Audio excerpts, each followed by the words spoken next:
Welcome to the Daughters of the Milky Way Podcast. My name is Natalie Zacharias. And I'm Amy Kruzek. And we are so happy to be gathering with you here today. We're excited for this venture of the Daughters of the Milky Way Podcast as a continuation of the Daughters of the Milky Way Priestess training that's currently happening right now. And we have themes that we will be covering over the time of this podcast. And this is very much something that's being led by Spirit. It was a direct request from the Candomblé, who our teacher and good friend, Liv Wheeler, is a voice diviner for the Candomblé.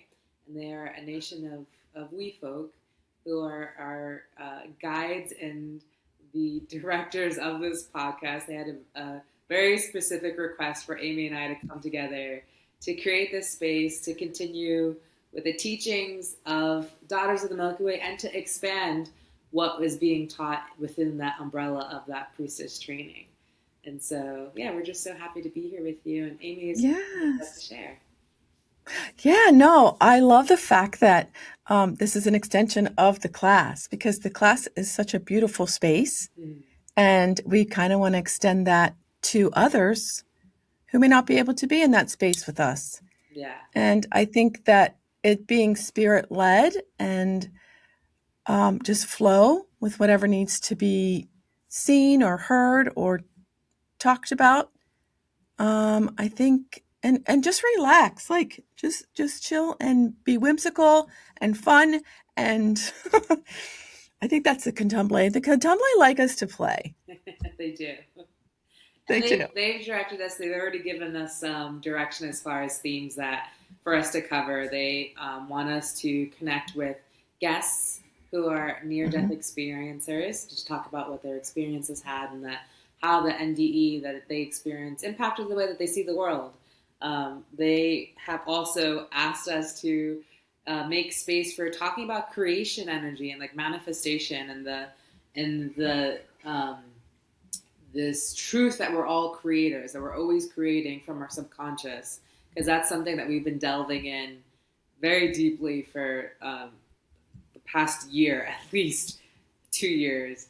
Liv and myself, who are the co-facilitators of the priestess training, we've been tasked with this mission, really, just to go deep into the subconscious and of our own subconscious to then lead the way for the folks who are part of the priestess training to go into the depths of their subconscious and release that which is not inherently who we are. It's things that we've taken on.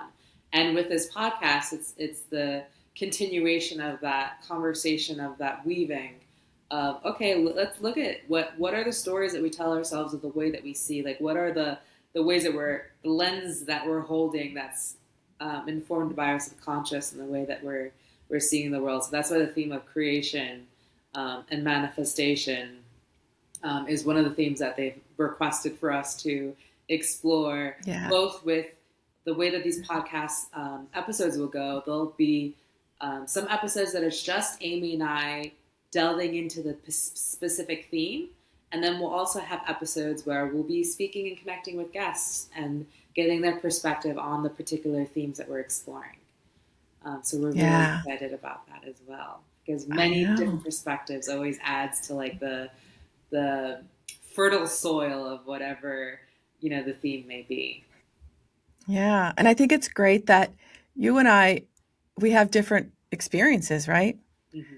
And we have different ways of creation and we have different ways of manifesting. Mm-hmm. And, maybe those little things will help people to be like, oh, I never thought of that. That's a little nugget for me. Yeah. So I like little nuggets and to give people little nuggets. Yeah. And I think that the stories, that's a big one. Yeah. The subconscious stories that need to be weeded out. Just weed it out. Yeah. And because that's how creation needs that soil of that fertile soil. It can't grow when there's the subconscious doubts and unworthiness and all of that is in our lineage, in our ancestry, in our families, and we take it upon ourselves. Yeah. And we don't even realize culture. it. Yeah. Yes, society's culture. Yeah. Absolutely. And I would say, too, with the Daughters of the Milky Way, like we are in devotion to the Divine Mother. We are in in creation and relationship with the spiritual world, the benevolent beings who are guiding humanity at this time. And I feel that Amy would agree with me. Like, our intention is for this to be a bright light in the darkness for those who are feeling the call for something greater, and have that sense. Maybe you don't logically know, but you just have some kind of like, there's something happening within you of like, there's more to this life than what we're being shown. And so we're here to be like, yes, there is, Yes, there is. more to than There, what the outer, maybe collective is tuning into. And to go into that also, some other themes that have come about. These are things that Amy and I felt like are very much in line with what Contemple have already shared with us, is the power of sound healing and music medicine. Mhm. And then there's, feeling joy as our birthright. Yeah. Sometimes, and to like kind of go into that theme a little bit further, like to delve deeper into that.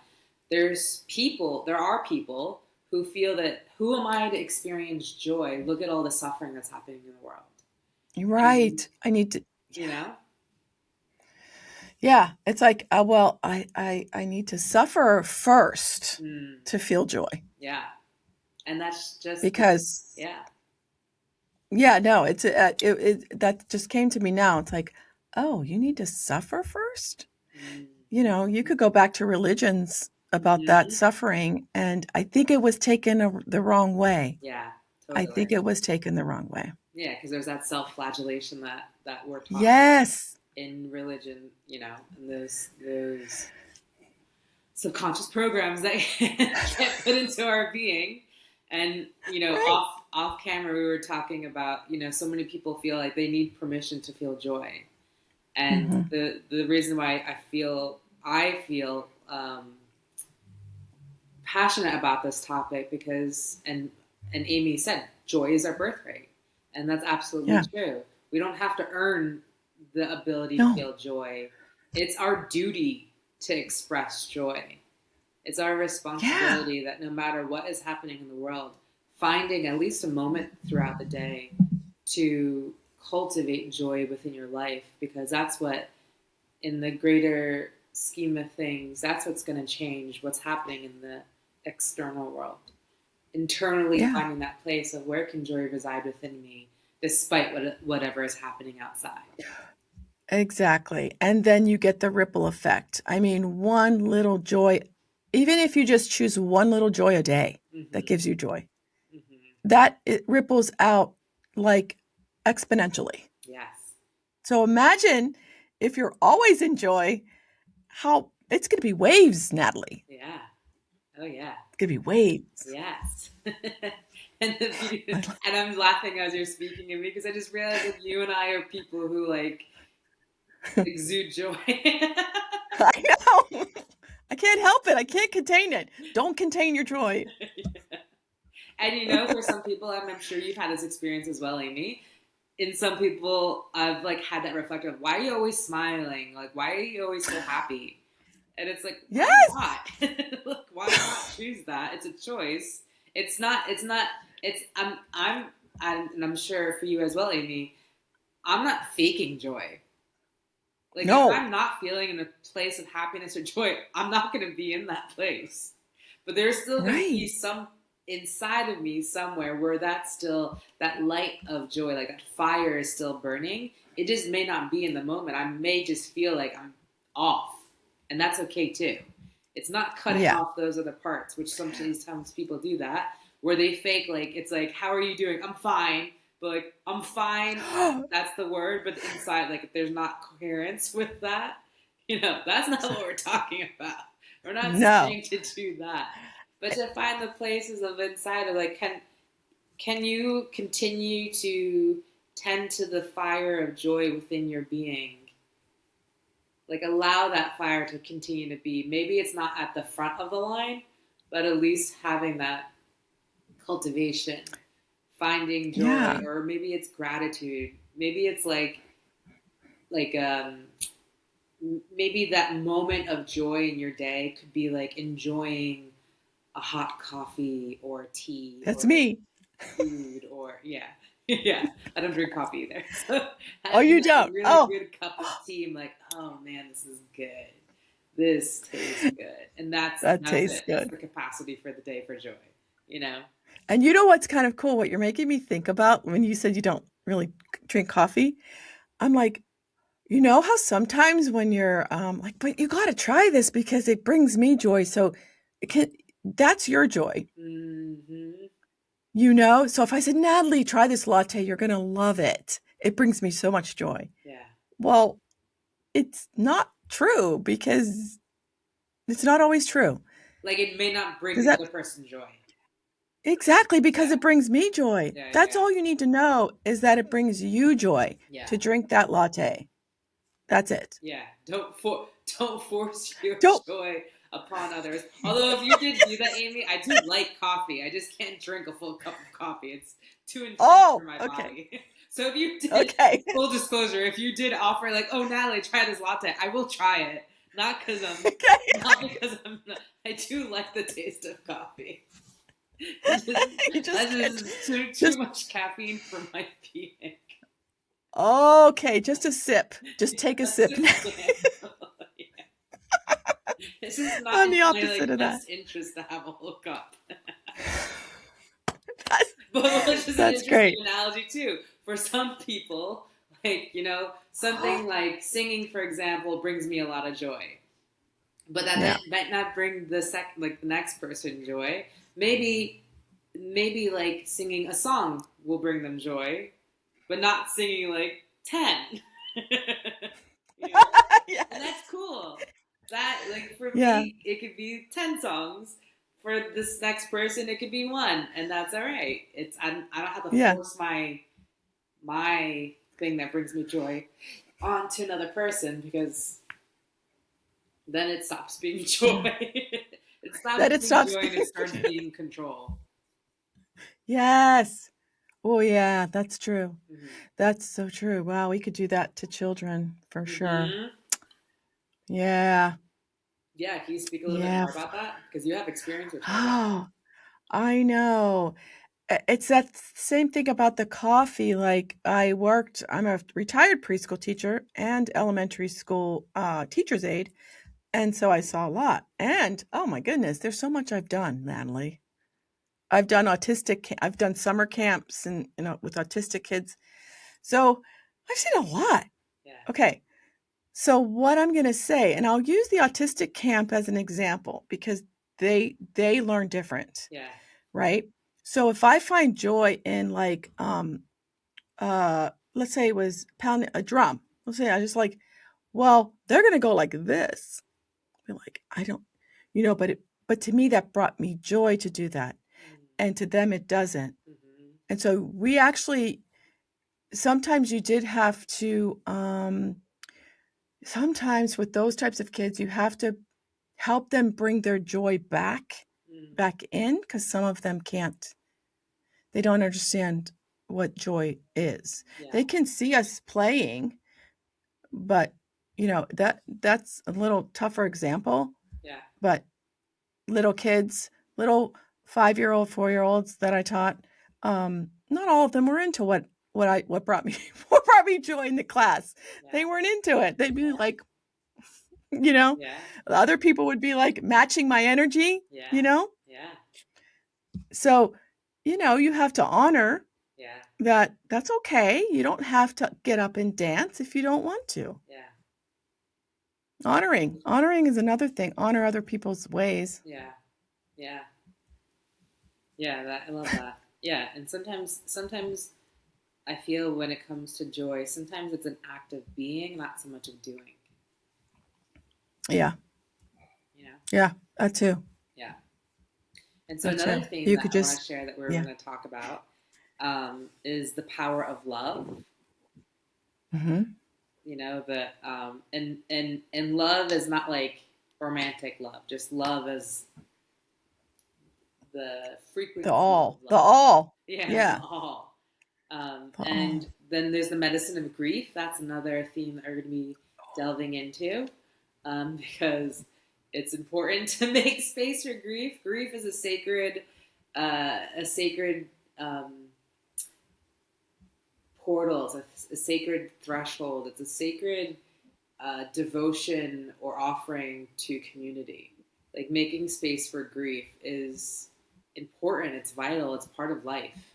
And I feel that we, maybe in like the Western society, people are quick to shut that down of making space for grief. And it doesn't, and I don't mean just grief because of the loss of a loved one.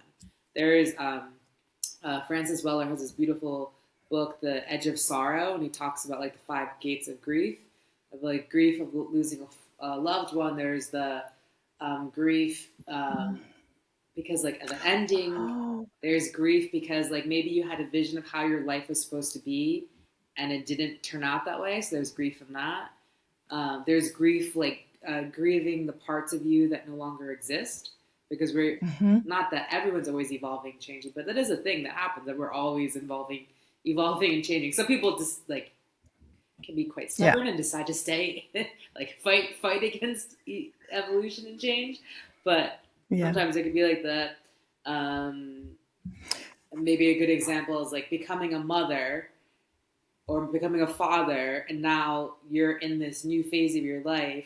Maybe there's grief of like before you had the responsibility of stewarding children in the world, you know, having grief for that part of your life when you had less responsibility, for example. That would be a good example of that, like grieving parts of yourself.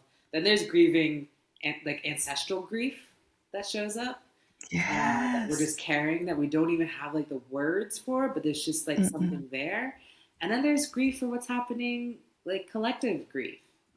Yeah. And I don't know if I just said all five of the gates, but I know there's in the book there's 5 gates of grief. And so it's that theme of really delving into the importance to make space for grief, and honestly how making space for grief and allowing for that grief to come up to the surface and be expressed and released, how that makes space for deeper, it's like deeper spaciousness is probably the best word to use, for love to exist and joy. Exactly. You know? But that's what you're saying. When we were speaking about joy, I saw grief and I thought, you always need to keep, not always, you don't have to do anything that I say, but this is how I see it. This is how I see it.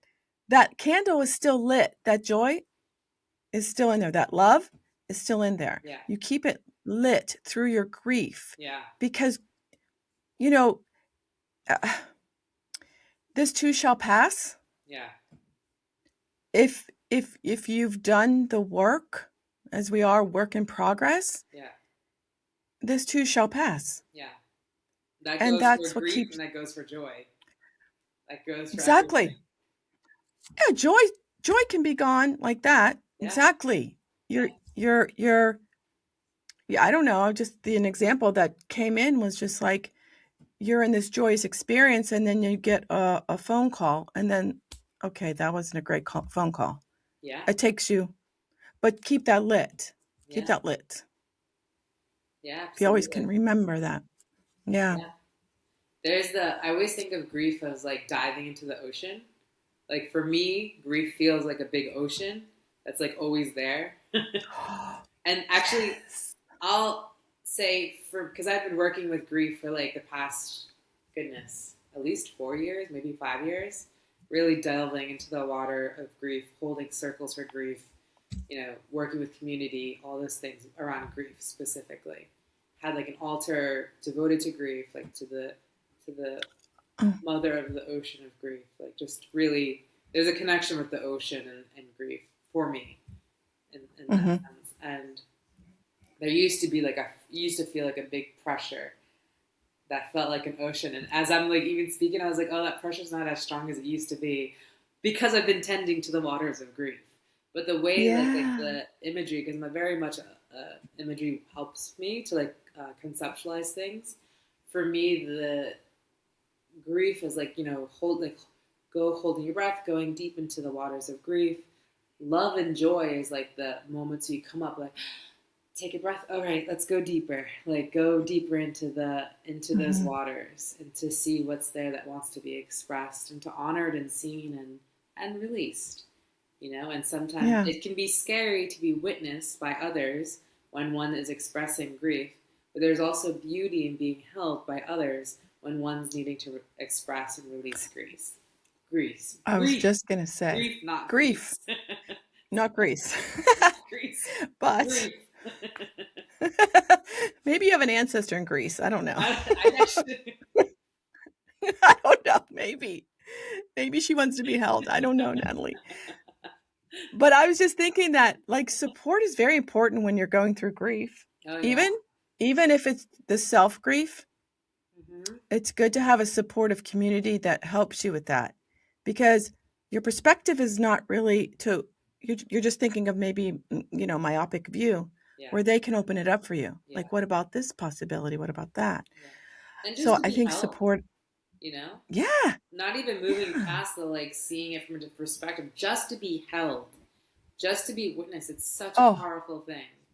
I mean, I've seen it over and over again in the grief circles I've facilitated, just like how powerful it is to be witnessed, to feel like you can actually just release, like unfiltered, just release whatever needs to be released, and not have to worry about taking care of the next person. Like, is my grief too much for this person? Is this going to be triggering? Because we do that. I mean, I know I've done that. So like that I'm feeling too strongly. I'm such a strong feeler. This is going to set people off. Like, those are stories I used to have in my subconscious around the ways of expressing grief and all those, ugly feelings.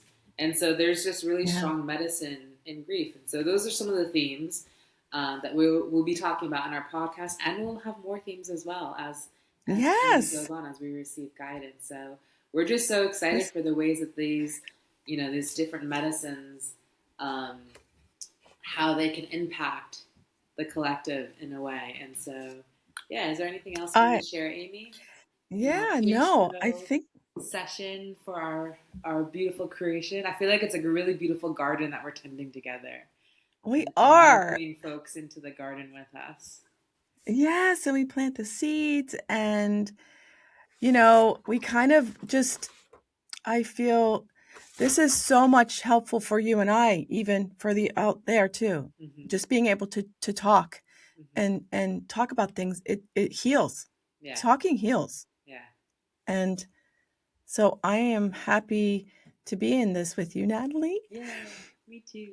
I know. I know. Because I think that's a lot of times of podcasts. Sometimes it's like, it's actually the hosts that need to like, it's medicine for them, whatever it is that they're speaking about.